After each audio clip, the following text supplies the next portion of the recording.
25, 40, run, William, run! He's got blockers in front, 5, touchdown! Joshua Cribbs! Snap back, ball down, kick block! They block the kick! This is the Orange is Orange and Browns podcast, part of the Press Play Podcast Network. I'm your host, Chase Smith, and with me, as always, Browns insider Jeremy Powell. Jeremy, we have quite a few things to talk about, buddy. We do, but we're on to Miami. We're on to Miami. Is your Belichick impression nice? We're on to Miami. What needs to happen. Well, let's not waste any time. Let's get things started with 5 hot minutes with Jeremy Powell, presented by our good friends at Online Motor Credit. Jeremy, go. Yeah, so, the funny thing was at the game, me and Chase actually went to the game together for the first time ever. We sat there, and the game had lulls. Obviously, the Browns offense, like it normally does, comes out hot, goes through a lull. But the one thing that I liked about the game before the theatrics at the end was the Browns actually out-physicaled the Steelers. How many times over the years have the Steelers came into our house and embarrassed us physically throughout the game? So that was one point that I thought was great, was the fact that we actually out-physicaled the Steelers in our place. And when we'd won the game was over. Now the theatrics after the game, it was ridiculous. There is no doubt about it. There's a whole lot of ridiculous stuff I thought happened in that last 8 seconds, starting with the fact I believe this all started because Myles Garrett was stat chasing, to be honest with you. Myles Garrett wanted a cheap sack at the end of the game. The Browns had just got those 2 sacks. He was looking to pad his stats. Fine and good. I understand that. He wants to set the Browns record. He wants to get to 20 sacks. He wants to be a Pro Bowler. He wants a shot at Defensive Player of the Year. I understand all that. But to lay all of what happened after that at the feet of Myles Garrett, I think is insincere. I really do. If you watch it, the replay over and over like we all have, Mason Rudolph was ticked. I'm sure he was ticked about the fact that he threw 4 interceptions on national TV. I'm sure he was ticked about the fact that the Steelers' 4-game winning streak had came to an end. I'm sure he was ticked about the fact that he just got planted by Myles Garrett for the 3rd play in a row. He'd gotten hit, and he felt that it was a late hit and there was no flag thrown. All of that is true. But what happens after that, I'll admit, is inexcusable. You cannot use your helmet as a weapon on a football field. There is no doubt about it. Myles Garrett should have been suspended, in my opinion, 4 to 6 games the rest of the season. That's where I think it'll end up being 6 games in the rest of the season. But some of the hysterics by the media, the national media, the Mike Flores, Pro Football Talk, the Adam Schefter, all this stuff about him needing to spend time in jail. They need to give me a break. And you know what? And that's where I have a huge problem with some of the local media. I think the local media jumping on this bandwagon of we can't even enjoy the win. This overshadowed the entire win. He should be brought up on trials. I can't root for this team anymore. All that is garbage. And I think what that is they are chasing approval of the national media. There's only been one local guy that has actually stood up and said what he honestly felt, and he's taken a ton of heat for it, and that's Ken Carmen. Because I really honestly think a lot of it is just that. They're chasing the approval of the national guys. Was it a horrible situation? Yeah, it's a horrible situation. But there actually has been. It's not unprecedented. There has been similar situations. Mm-hmm. But I just think to say that completely destroyed the win is wrong. I actually ran a poll today. Chase saw this. I got almost 1,500 votes. I asked after Thursday night game, do you love the Browns more, less, or the same? 56% of fans in that poll said more. 38% said the same. Only 6% said less. And that's where this disconnect between the local media and the fans really shows itself. Because if you listen to all the local shows, every single one of them, I can't root for this team. They're impossible to root for. This stains the season for me. It's hyperbolic, and I just disagree with it. What do you think, Chase? Well, I think there's a lot to talk about. And to help us talk about what is being called the biggest sports story of the year, we have Kenny Roda, host of the Kenny and JT Show. You can catch it 3 to 7 Monday through Friday, 1480 WHBC in Canton. Also hosting on the Next Man Up here in the Press Play Podcast Network. Kenny, noted Steelers fan. Yeah. Welcome to the Orange is Oranger.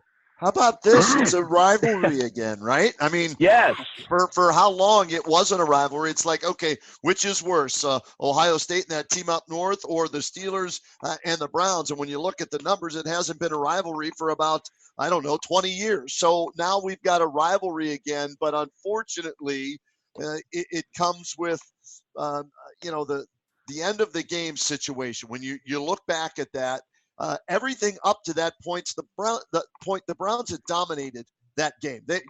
absolutely right. They out-physical Pittsburgh. I mean, there was no James Harrison for Pittsburgh. There was no Hines Ward hit on Muhammad Massaquoi or Colt McCoy or anything like that. The Browns, to that point, did everything they needed to do to win the game and send a message to the Steelers that the Browns are indeed back and this will be a rivalry again. And then Myles Garrett done lost his mind, went cuckoo for Cocoa Puffs, and decides, all right, I'm going to not only take the helmet off of the quarterback, Mason Rudolph, but then I'm going to try and beat him over the head with it. And he's lucky he didn't hit with the crown of the helmet on top of Rudolph's head, or he would have been tried and he would have been in jail, and this could have been even worse. So he's very lucky that he got away with just this indefinite suspension and a fine right now. So you look back at this, the Browns were the better team. They were the more physical team.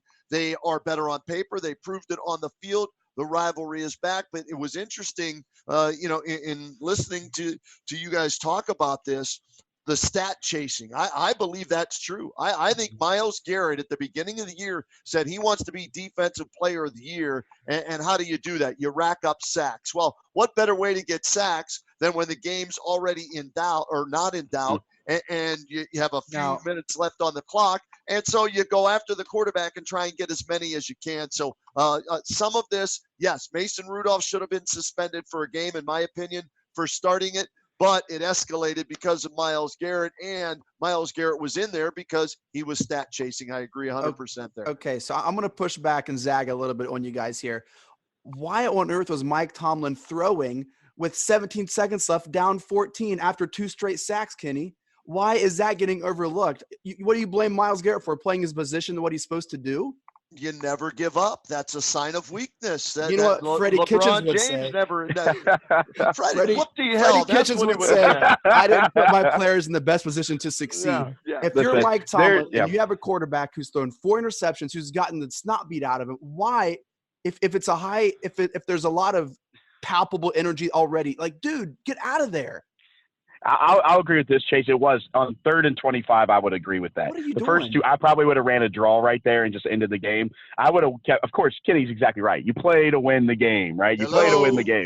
Hello. But yes, you play to win the game. So on 1st and 2nd down, I would have agreed. I would have kept trying because you're sending a message to your players, we're not going to quit no matter the circumstance. Now, when it gets to 3rd and 25, that's a little different. But I'm not going to lay this at the feet of Mike Tomlin. I don't think it's Mike Tomlin's fault. No, I think it's, and I actually don't think this one act is Freddie Kitchens' fault. Yes, the Browns are an undisciplined group of players. There's no doubt about it, but I don't know how you stop a guy from losing his head like that at that point. So I'm not even going to blame him. I'm going to blame Myles Garrett singularly for what the ridiculous helmet swing at the end of the game. It was ridiculous. But I think part of the reason, too, fans are so incensed now is this complete character assassination of Myles Garrett. Myles Garrett, for all intents and purposes, is a great guy. Look at the stuff he did in the offseason. There's stuff people don't even know about him, like him showing up at local high school football games and local high school football events. And he's a good guy that had a horrible moment. I always say this: if any one of us' worst moment was caught on film, how would we look? Right? Every single person has had a horrible moment. Myles was caught on film. Now, that all being said, I actually agree he should be suspended the rest of the season. He should get 6 games. I think that's probably ultimately what will happen if they appeal it. They'll probably cut it down to 6 games. He probably and the playoffs maybe. I don't think it's going to go into next year. But the whole situation, you're right, it's a mess with Myles. So this is where we're at. The Browns and the Steelers for this incident were fined $250 G's each. The teams were fined that much. Garrett change those guys. Yeah, but still, that's a ton of money. Where does that go to? Like, who is in the league office? Charity. That's why they do that. They make it so much because it goes to charity. So at least the charity where money is in a pretty, they're getting a nice chunk of change. To the Roonies and to the Haslams, I mean that's chump change. Tax write-off. That's tax write-off. It's a tax write-off on top of it. Though. Yeah, Pouncey suspended for 3 games. Larry Ogunjobi 1 game. Myles Garrett obviously has been really, aside from the Kaepernick workout, it's been trending he was on SNL. I mean, when you make SNL, he should send Kaepernick a gift basket because he did take all the heat off Myles Garrett there for a little bit. Briefly. Yeah. So briefly. So he's for the rest of the season suspended indefinitely. There's an appeal. He's meeting on Tuesday. Kenny, I can start with you. Do you feel that that's going to be upheld, or what do you think is going to happen with that appeal? Why? How can he appeal it? What is he going to say? I didn't swing the helmet. I didn't mean to do it. I was caught in a bad moment. I mean, I guess technically you do this. I don't know. I've never been in this situation, so I guess you do it for maybe somebody's going to show you some leniency. I don't know. I mean, it's on film. The eye in the sky don't lie. That's Dude true. lost his mind, swung the helmet, and so. What you have to do is go there, be remorseful, show that you're sorry for your actions, and hope that that indefinite suspension doesn't carry over into next season. But he's done for the rest of this year and the playoffs should the Browns get there. And I think that's the goal. Using his charity work from the previous seasons, even what happened last month when he got punched by a fan, and that and I think it's pretty incredible, Chase, that a random fan came running up to his car and punched him, and he didn't do anything, and yet out on the field he swings a helmet like a wild man. It's just a strange situation. Here's what they're gonna argue though, Chase, at the appeal. And I saw this yesterday night. I tweeted it, and then Ian Rappaport tweeted it today. The same thing. The players' union is going to appeal that there is nothing that allows for an on-the-field incident to be an indefinite suspension. So they're going to be pushing for an exact number. This is according to the CBA and according to the players' union. There's no indefinite suspension allotted for an on-the-field incident. So they're going to want a number coming out of this, is what I'm hearing. And there is precedent. There have been fights. Someone swung a helmet at Richie Incognito like last preseason or something. I don't even think he swung it like a madman. He didn't swing it until Mason Rudolph charged after him. And even then, he was surrounded by 3 people. I don't know, man. It was listen, the automatic villanation or whatever that word is, the automatic vilification of Myles Garrett after this incident, it was instant, and it was almost unfair. I mean, guys, I've never seen this before. I've been covering this. What years were you guys born? I've been covering football since 1982. All right, I was born in 81. There you go. See. I have never seen this. I've covered high school, college, and the pros, and I've seen Dwayne Rudd throw his helmet. I've seen crazy stuff happen at the Browns. I've never seen this. That's why, and you heard the players, reacting on TV and on Twitter, social media, everything. They've never seen anything like this, where a guy literally takes the helmet, swings it as a weapon, and tries to hit the guy in the head. So that's why this is so unique, and why everybody is still talking about this. And JT and I will still be talking about it on the Kenny and JT show, probably Monday, Tuesday, and Wednesday, if not further into the week. It's a tough look for the NFL for all around. It's not like the NFL has had just a walk through the park. Like, this is just, and that was another thing I was worried about in their overreaction to get something right.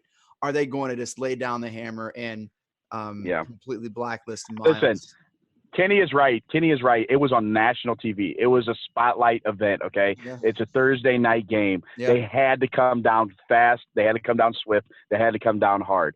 Probably, to me, the closest thing I ever witnessed in person to that was when Cortland Finnegan and Andre Johnson ripped each other's helmets on and just pummeled each other's faces right on the field. That was probably the closest thing. I know I didn't know about the incognito thing, Chase, until I saw the clips. It was very similar. It was just a preseason game. It wasn't on national TV. He got his helmet ripped off and got hit in the face with it. Now, it was a preseason game. It wasn't on Thursday Night Football with everybody watching. The Browns are box office. Love them or hate them, everybody watches the Browns because half the people want to see them fail and half the people want to see them succeed. So the whole country's watching, and that happens. We knew. I tweeted out the second I saw that he had actually made contact, I said, Browns win, and Myles Garrett's gone for a long time, because that was my initial reaction, and that is probably right. He deserves to be suspended. It is a big deal. But I also understand why the fans have circled the wagon at such a degree for Myles Garrett, because I think you start seeing people saying things that aren't true, and this is out of character for the guy, because the guy is a good guy who's done a ton of things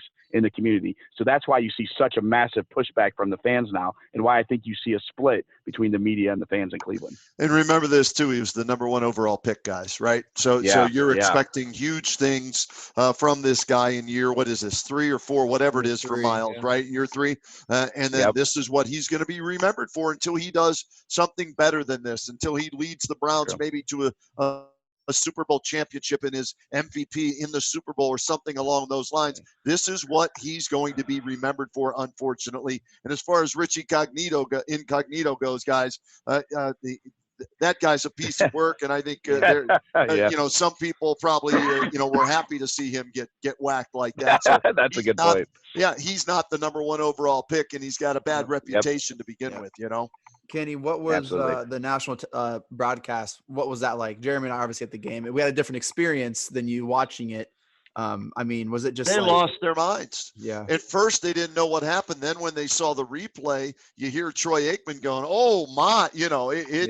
And these are guys that have called games, played in games, and so they were losing their mind too. And let me say this about Mason Rudolph. All right. As a Steelers fan, when I saw the replay of this, he started it. Okay, he was pissed. He got pummeled again, and now Myles is probably pissed too because he didn't get the sack, right? So he's driving him into the ground a little bit more, and he's rubbing it in. Yep. Okay, and now no flag was thrown on the play, so it wasn't technically a late hit, but it was. Yeah. And I think Rudolph looks and he doesn't see a flag, so he tries ripping the helmet off the back, and then he tries kicking him in the cojones a couple of times and everything, right? And if Myles Garrett simply gets up, rips the helmet off Mason Rudolph, and then just flings it and walks like a mic drop, right? He flings the helmet and just walks to the tunnel because he knows he's going to get ejected from the game. He is a hero, much like Marcus Hall was when he did the double bird flip at Michigan for Ohio State, right? So if he doesn't swing the helmet and he just throws the helmet or kicks the helmet, and walks off the field, we're talking about Myles Garrett from a Browns perspective as one of the greatest Browns players ever. Look what he did against the Steelers. But he reacted for whatever reason, man.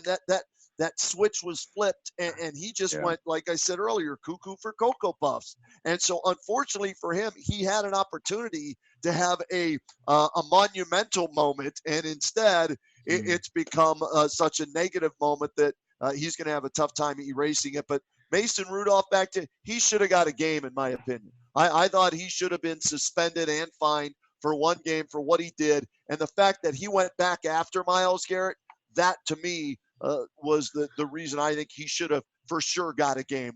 Trying to rip the helmet off, and then he went back after him, and that's when Garrett swings at him and hits him in the head. So Rudolph is not innocent in all of this, and Pouncey got what he deserved. I thought he was going to get 4 games.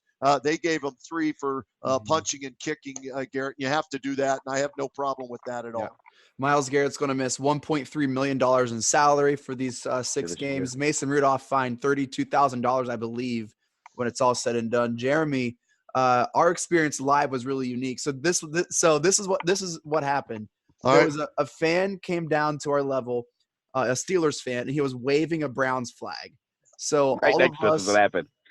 He had lost a bet. And the Browns won. So he said he'd come down in his Steelers jersey and wave a Browns flag if the Browns won. So that's how we kind of missed it when it happened at first. Well, we missed it until we heard people go, like freaking out and on, like scream, and we turned down, and all of us. I looked and saw the helmet fly. The stadium was completely full still. Steelers fans were leaving. It was the energy was palpable. Everyone was getting ready to go nuts, and then this happened. And it was just wild. Jeremy, did you see the video of Baker on the sideline watching it? I still haven't seen that. It's funny. Like I said, I initially tweeted something out that I deleted because I didn't see that he had made contact with the helmet. Okay. And then once I saw that, I was like, whoa, this is a whole nother level. I thought he had just swung his helmet because like I said, we were distracted by the fan. And then I think I showed you actually, once I finally saw it, I'm like, oh my gosh, look at this video. He actually hit him with the helmet. Yeah. I'm like, oh my goodness. So yeah. So then I was deflated. I mean, honestly, obviously leaving the game, I was deflated. I was actually surprised. I don't know if it was because it was a night game and everyone was hammered, but the Browns fans were going bananas. Dude, it was the greatest thing ever. And I'm walking to my car and people are partying, and I'm like, oh, and I'm feeling dejected. It's a weird situation. As Larry and Myles walk into the locker room, man, people were cheering. I yeah, don't they know were. if they understood the gravity of the situation. But I mean, people are probably really hammered, but people were cheering. OBJ was telling everyone to get up. Like, it was a really weird moment. There's a video of Baker shot from the dog pound side.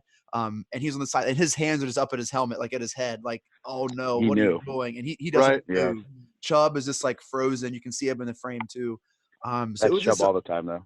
Well, you got to remember Baker and Rudolph are buddies too, from Friends, playing yeah, against each other, in college. And from the Steelers' perspective, this is a bad move. I wish they would have suspended him. Hodge is a better quarterback than Rudolph, and the Steelers might have a better chance of playing had Rudolph been suspended this week. So I was kind of disappointed he didn't get at least one game because he sure I as saw hell a lot isn't of the that. answer at quarterback.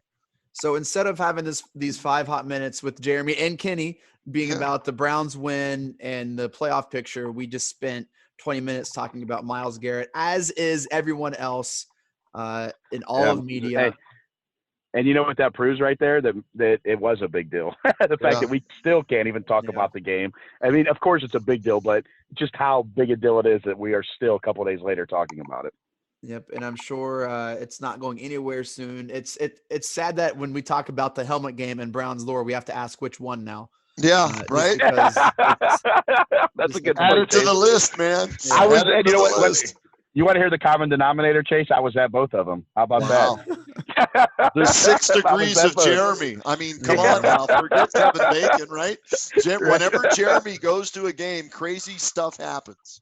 It's funny though. No, actually though, Kitty, I've been almost every game over the past. Were you at Bottlegate? Were you at Bottlegate? I was at Bottlegate. I was at the Dwayne Rudd game. That's the craziest. Bottlegate, the Blizzard of 07. Unbelievable. Bottlegate was just insane. I was on the field, working members of the media. We were allowed, like, with I think 4 minutes to go down on the field and watch the last 4 minutes. So I'm on the field when this stuff's happening, man. Yeah. And all of a sudden, Quincy Belidat Morgan drops or catches or whatever whatever happened, and then the bottles just started flying. Dude, I ran for cover there. I wasn't about to take one to the noggin, from the Browns fans. Thank God they were drunk and didn't have good aim, because I don't think they hit anybody down there. But that was insane. But this is a close second with the way it ended from a shock value. You know what I mean? Yeah. So does this have an official name?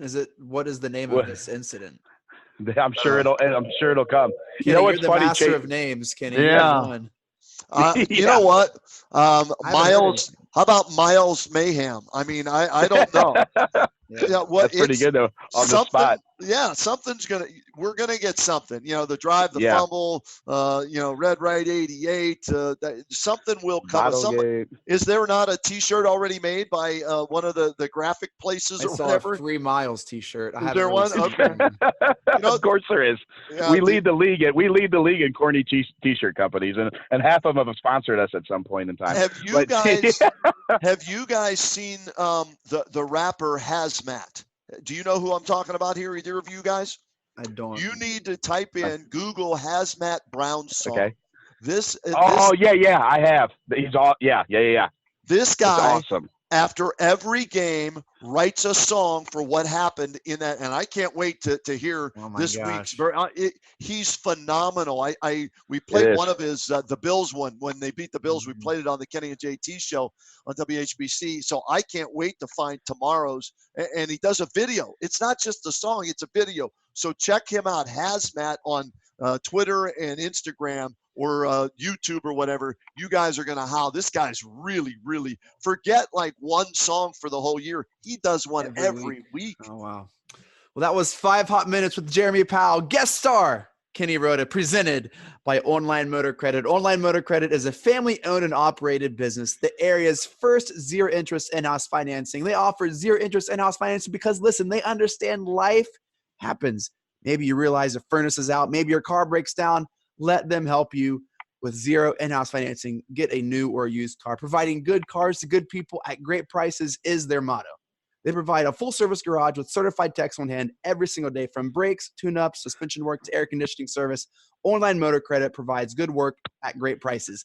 Located in Ravenna, Ohio, this NFL season, make Online Motor Credit your first down stop in car shopping. Visit their website to check out their stock at onlinemotorcars.net. If you use promo code ORANGE19 at checkout, You'll receive 10% off a brake job or any service work. Also, mentioning Orange 19 during the purchase of a car receives a free oil change for a year, Kenny. A free Yeah, oil boy. change for a year. Online Motor Credit, providing good cars to good people at great prices. Let's talk good news, all right? Browns, silver lining here. Here's where they're at.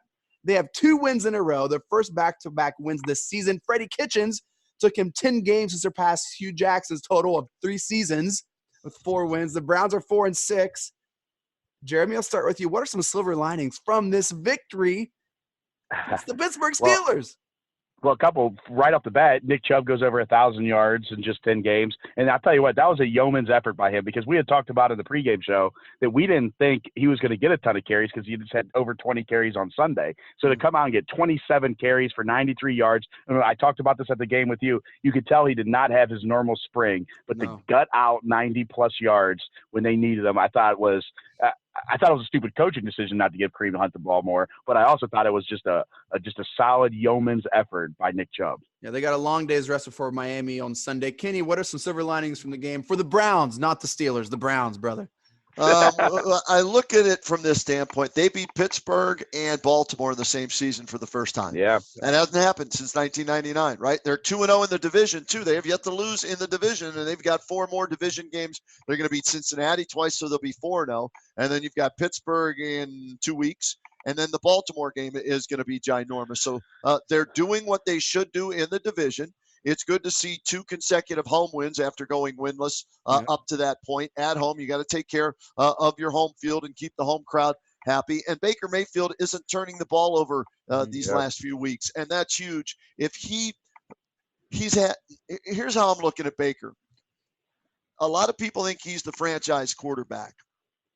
He may be. Easy. He may be. He needs to be a game manager. He's got so many weapons. If he just doesn't turn the ball over, fumbling it or throwing it to the other team, he's got enough weapons now where he just has to be a distributor, get it to Hunt on the third down passes. And look at what Kareem Hunt. They're 2-0 with Kareem Hunt in uniform, right? Tweeted it. Yep, tweeted it today. Yeah, and I don't think it's an accident. I don't think that's it's not a coincidence. Look at all the big third down catches he's had. He's had 3 or 4 of them already that have extended drives.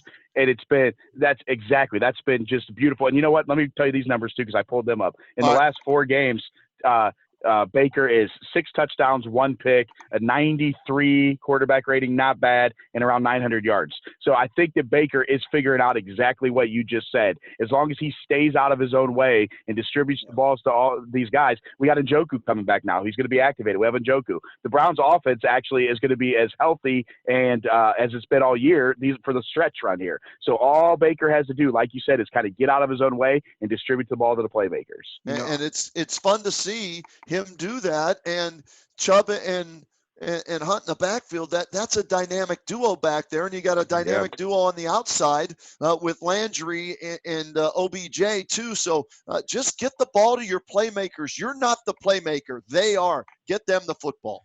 To wrap up our convo on Baker, that one interception was against New England, was that shovel pass, and so really for the past 4 or 5 weeks, Baker's played some of the best defenses in the league and he has not lost them the game. He has played well, and it has to be encouraging after the little rough start here. Baker was my silver lining. Baker balled out of control, had a great first drive. Again, the Browns have a great first drive and then just kind of putts out. It is really odd. At that point, the coach is not be able to make adjustments because you always script your first drive. They know what they're going to do. It shows that maybe Freddie isn't there yet when it comes to adjusting what other teams do to take away what the Browns are doing, and that's something we got to keep an eye on going forward. Yep. I think another silver lining, Hunt looked so good. His legs are fresh. I do think they ran Chubb a little bit more because of the extended rest, Jay. But, I mean, it's Hunt, you can tell, hasn't played football in a year, and his legs are fresh. And to have him for these last 6 games is, that is a huge advantage. You know what this reminds me of? This reminds me of when Kyrie Irving missed the first 33 games of the season, the championship season, and he comes back and he's got fresh legs while everybody else, their legs are heavy and they're tired, and he balled out the rest of the way. So hopefully Kareem Hunt can be that continual spark that this offense definitely needed. And so listen, and I've been really hard on Freddie Kitchens. I still think he's a bad coach, but he is doing a good job of getting Kareem, Chubb, OBJ, and Jarvis involved. You have to give him credit. There's a lot of mouths to feed in that offense. And by and large, he's doing a decent job these last couple weeks. Jay, do you agree? To a point. I still think they should have ran the ball with Kareem more this week, but I understand you're on a short week. You didn't know what you were going to get from a Sunday. It's hard to change a lot of stuff up when you play Sunday and Thursday. So I'm interested to see what they do with him coming up Sunday. But yeah, for the most part, I agree with what you said, though. One of his better moments was the post game that he gave this I agree with that too. Past Thursday night in talking about that. I thought he handled it very, very well. And who knows, maybe for him that I don't want to say it'll be a spark, but maybe it'll be a turning point for Freddie Kitchens moving forward in handling this team, because the lack of discipline is still there. And so maybe he'll crack down even more. So let's talk about that. I know we talked about Myles in the first half. Let's talk about the Browns team in response to this incident. Jeremy, how can this team respond? What are the ways they could respond? And what do you expect the team to do? Because they could respond a lot of ways to this incident. Right. And I talked about this. I put a little video out. I think you saw it on. Yeah. I said, I think that Freddie's message will be close ranks and keep marching. And what I mean by that is everybody's going to hate them. Now they're going to be a bullseye on their back. Nationally, they're going to get, talked about. It's up to the guys in the locker room to move it forward. Close ranks, keep marching. That should be Freddie's message, us against the world. Nobody cares. Put in the work, keep your mouth shut, keep your head down, and go forward. Kenny, do you expect this team to come together or to be torn apart from the inside following the helmet gate or Myles Mayhem, whatever it's going to be called? This team has more personalities than Sybil, guys. I have no idea what the hell to expect. Okay, luckily for them, it's the Miami Dolphins, who aren't very good. That's their next opponent. So they're going to miss Myles Garrett and Larry Ogunjobi in this game, but not as much as they would if they were playing the Baltimore Ravens or the Steelers again, okay? So they get the Dolphins this week. So if they lose to the Dolphins this week, then you can stick a fork in them. The season's over. They are playing a playoff game each and every week now in order to just get into the playoffs. So the pressure is on this team. They're going to be down, Burnett, maybe a torn Achilles. He's done. That's official. Yep. Is it? Okay, so he's done. Garrett's done, and Ogunjobi's out for a game, right? So there's three key players on your defense. And like I said, luckily it's the Dolphins this week. I think it's after this week for me, Chase, is where I get concerned when you go to Pittsburgh in the rematch, and then you've got tougher games down the road. So I'll be curious to see, though, if this galvanizes them or if it, splinters certain factions of the team this week. Talking about playoffs, the Browns' margin for error is none. super, There's no super margin. thin. They are in the hunt, and this win against the Steelers helps them right now. Here are the four playoff teams: Patriots, Baltimore. We'll go Texans, even though they just got crushed by the Ravens, and the Chiefs, even though the Raiders are tied. So the wild card leaders, Colts, are 6-4. The Bills are 7-3. They look good today against the Dolphins, but what else is new? And then the Raiders at 6-4. Then you got the Steelers and Titans at 5-5. The Browns, Jags, Chargers are 4-6. Right. The Browns are going to have to win out. Look, they could still get in the playoffs at 10-6. They probably won't at 9-7. The Raiders have an easy schedule too. There's they're probably going to have to win them all. That's just what it is. They're probably going to have to win out to get in. So like Kenny said, every game is a playoff game from here out. There's zero margin for error. They lose one, they're probably done. The Browns probably know this. So you're going to get their best effort every week. And like Kenny said, we'll see what they're made of. I agree with Kenny. This week they're going to win. I watched that game today, and the Dolphins defense made Josh Allen look like Steve Young. Okay. So the Browns are going to come out and put a bunch of points on Miami. They're going to win that game. But starting the next week in Pittsburgh, we'll see what the Browns are made of. So I think this game against the Dolphins is a classic trap game. And I think, listen. I think I disagree. No, I think the Myles hoopla could help keep the Browns focused. Yeah, okay, but if they crush the Steelers and we're all, hey, the Browns are back, we're back, I'd be way more concerned. But I think this team sandwiched between two Steelers games, classic trap game, and I don't think the Browns need to take them lightly because they just won two straight. And right. And I don't know. Chase, I think you're right about this. That incident probably will help them not overlook this game. But the Dolphins already had issues in their secondary, and they had 2 more guys go down today. Okay, Yeah. the Dolphins, the Browns are going to beat the Dolphins. You can say it right now. Kenny's right. It starts back in Pittsburgh in 2 weeks, and we'll see what the Browns are made of then.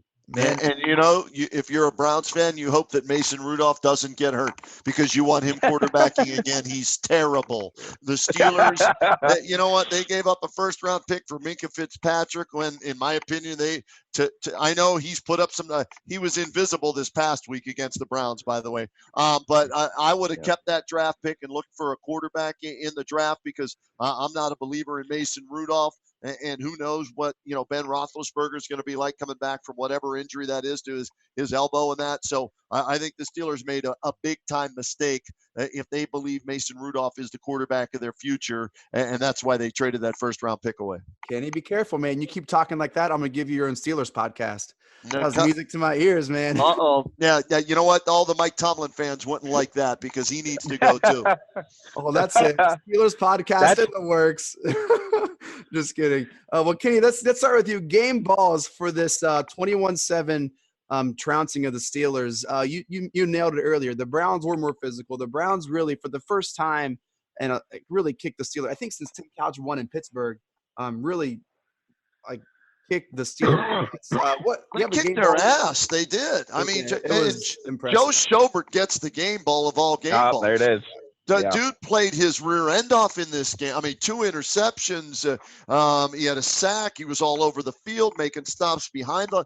My biggest knock on the Browns linebackers in the last 5 to 10 years has been, okay, great, you have a lot of tackles. They're 10 yards downfield. That doesn't mean jack squat. The Jackson stat. Exactly. Yeah. They're perfect. Chase, you're right on the money there. 52. Yeah. Yep. So, but can you make plays at the line of scrimmage or behind the line of scrimmage or impact plays? And Joe Schobert played his best game ever as a Cleveland Brown and was a huge factor on that defense as to why they won the game. So he gets my game ball. Did you see his wife's announcement? He and his wife's announcement after the game? No. They're expecting their first kid. Are they really? Yeah. And they had a little T-shirt on the field after the game, baby show, and the super, what a day. Wow. Yeah, there you go. Awesome. I actually said after the game, I don't remember if I tweeted, it almost was like Joe was in the Steelers huddle all night because they didn't trick him at all. All the little counter plays, everything. He was in the backfield. He sniffed everything out on the little any flare pass, anything they tried to run. It was the best game of Joe Schobert's career. There's no doubt. He was going to be my game ball. I thought he played well. Another guy I think is progressing every week is the guy who's right next to him there is Mac Wilson. I think Mac Wilson is getting better and better as he gets more comfortable. He's an athletic kid. No one's really 100% sure why he dropped the way he did in the draft. I like Mac Wilson. He's another guy. He gets my game ball. Of course, my game ball is going to go to Joe Schobert, but I'll give my game ball to Mac Wilson. I like that. Mac Wilson dropped because of his run contain. His pass defense was never a concern. I think it was more his play against the run. I don't know if the guy I'm going to say gets a game ball, but I think he needs mentioning. Morgan Burnett, former Steeler. I thought he had an inspired game. It's a shame Achilles has done that. That's a big shame. And I think Kareem Hunt again needs mentioning. He extended drives. He out of the backfield. I mean, honestly, one of the best receivers out of the backfield I've ever seen. I mean, quick hands. He finds the ball quick, runs great routes, and man, his feet on the sideline are just, I don't know. I think phenomenal. And then just the fact that he came out and it was willing to, a lot of guys say, I'll do whatever it takes to get back on the field. I'll do whatever it takes. He is proving that he will do whatever it takes to get back on the field. The guy's out there blocking. He's lead blocking. He's doing a guy who was an elite back, the top 3 back in the league 2 years ago, is lead blocking for Nick Chubb just to get on the field. So it's nice to see a guy get a second chance, say he'll do whatever it takes to get back on the field, and then actually do whatever it takes to get back on the field. That's a kind of a breath of fresh air there. And you know what else, guys? I don't think we need to give him a game ball because I think he took the ball that he caught for his first career touchdown. Stephen Carlson, the tight end, that was a hell of a catch. That got overlooked. I mean, that separated the game. It was a 1-score game up until that point, and he makes that catch going over the defensive back's, shoulders. So we don't need to give him a ball because I think he kept that one. That'll be in his trophy case. But that was nice to see as the tight ends are a factor in this offense. Carlson has a touchdown, and Njoku has a touchdown, right? So Demetrius Harris, I think, has 2, and Ricky Seals-Jones. So look at the tight ends being used by Freddie Kitchens. Who knew? Well, I think the middle of the field, you would hope with Jarvis and OBJ and be a little open in the field. Hey, here's one more I needs mentioning, and this is a winner for everyone. the Browns fans get a game ball. Jeremy, you mentioned at the game, this was the least amount of Steelers you had seen at First Andrews Stadium, and all the Steelers. Yeah. We were loud. It's been a while. Yeah. It's been a while since I've seen that few Steelers fans at a Browns game. It was funny, too, because there's a big – we kind of started a little of it, but there was a big push on Twitter this week. Don't sell your tickets to Steelers fans, okay? Try to sell them in between, even if you have to do it on social media, whatever it takes. And I don't know if it's also a part that maybe Steelers fans aren't quite sold on the Steelers team, but for whatever reason, there was not that many Steelers fans in that stadium, not like there usually is. I'm telling you guys this, the Browns will finish with a better record than the Steelers when it's all said and done. By the end, when 16 games are in the books, the Browns, I don't know if they'll make the playoffs because if they lose one, like Jeremy was talking about, they probably don't get a wild card. But if when it's 16 games in the books, the Browns will end up with a better record than the Steelers. The Steelers are not a good football team, guys. That defense, Devin Bush is decent. Fitzpatrick is a good player, but that's not a good team on offense. And the Browns will at least finish one game ahead of the Steelers. It just breaks my heart, Kenny. That just makes me so sad, man. I know it does. I feel so sad for everyone. Oh, man. It's not funny. It really is sad. No, it's good. It's a rivalry again. You need that. You don't know who's going to win now whenever the two teams play. That's what makes a rivalry fun. That's what you want. Yep. So, did Myles Garrett ratchet it up about 1,000 notches? Yes. But still, it's going to be fun when they get together in Pittsburgh in 2 weeks. Listen, the NBA is better when the Knicks are good, and the NFL is better when the Steelers and Browns have a rivalry. It just is. Absolutely. And so, whether we missed that silver lining or not, unfortunate how it happened, but the rivalry is back. And I think the Browns are looking forward to this next chapter in the rivalry, Kenny. I really do. Because the Steelers need some work. I want to give shouts to our presenting sponsors, Aligned Health Center and The Place. Aligned Health Center is Northern Ohio's first chiropractic biophysics clinic. Their mission is simple: to help people in the West Lake and Beechwood areas achieve the best possible health and overall wellness. Also, shouts to The Place. The Place is a full-service fireplace and spa superstore. The Place has been in business for 52 years, all family-owned and operated, transforming your backyard into the backyard of your dreams. When you think of fireplaces, hot tubs, grills, and patios, think The Place. Also, shouts to Online Motor Credit for sponsoring your 5 Hot Minutes segment. Roadman, where can we catch you? And that's promote. Wait a second. The Place, I drive by that on my way to work every week on Route 18 as I'm heading to WHBC in Canton. I see it on my way there and on my way home. Yep. I've never stopped in. I will now have to stop because they're a sponsor of the podcast. Yeah, man. Hey, guys, I'll be busy this week. WHBC, Monday through Friday. We go 3 to 7 with the Kenny and JT show, 1480 AM, WHBC.com. And Friday night, I've got Monsters Hockey. As they take on, who are we playing this week? Chicago Wolves, Friday night, 7 o'clock on Sports Time Ohio with Jock Callender and Tony Brown. We'll be doing Monsters Hockey on TV. So that's where I'll be. And then find us with Dennis Maniloff at some point here this week with the Next Man Up podcast. Follow Kenny on Twitter at the Kenny Roda. Catch all of his stuff. Kenny, there's no one better. Cuckoo for Cocoa Puffs. You were just on fire tonight. Thank you for joining us, Kenny. Appreciate it, brother. Jeremy, man, let me know when if you're going Sunday to the Browns game because I want to watch and see what crazy stuff happens because you're there at the game, dude. I will be there. Hey, man, it's been a blast talking to you. Like you said, I know I don't want to make you sound old or feel old, but it's since I was a kid, I've been calling shows that you hosted. I've talked to you a million times. One time I talked to you right after the Browns got Drew Gooden to replace Carlos Boozer. So this has been really cool to get you on the show and talk to you, man. Glad to be with you guys. Always fun. We'll do it again if you need a guest. Somebody cancels on you. I'll be like that standby guest. Whenever the really big games cancel, you can just call me and I'll fill in for those guys. All right? No, man. Jeremy, any final thoughts tonight, brother? No, man, just like we talked about during the show, every game's a playoff game now, so at least for now they're fun. It's nice to be playing meaningful football at the end of November. Hopefully they can keep that up. Right. We'll talk to you guys later this week for a game preview. Let's go, Brownies! Hoo, hoo, hoo, hoo. Here we go, Brownies. Here we go. Hoo, hoo, hoo.